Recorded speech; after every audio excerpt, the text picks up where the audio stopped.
నిన్నటి దినం ఎలక్షన్స్లో ఈ కాలువ నీటి సంఘం ఎలక్షన్స్లో ఇబ్రహీం అనే సిఐ గారు నన్ను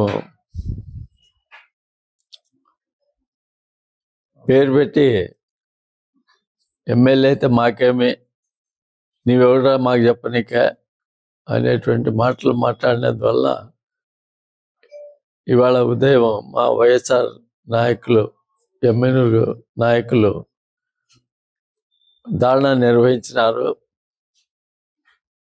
వారు మాట్లాడుతూ సాయంత్రం లోపుగా సిఐ గారు ఎక్కడున్నా క్షమాపణ చెప్పాలా, లేకపోతే బంద్కు పిలిపిస్తామని చెప్పినారు.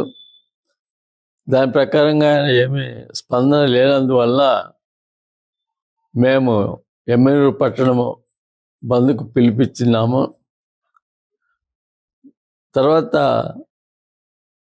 ఎస్పీ గారు, ఎస్బీసీఐ గారు ఫోన్ చేసి ఎస్పీ గారు హామీ ఇచ్చినారు, ఇబ్రహీం సిఐ గారి పైన యాక్షన్ తీసుకుంటారని చెప్పినాడు, కాబట్టి మీరు బంద్ ఉపసంహరించుకునండి అని ఎస్బీసీఐ గారు చెప్పడం వల్ల బంద్ని ఉపసంహరించుకుంటున్నాము.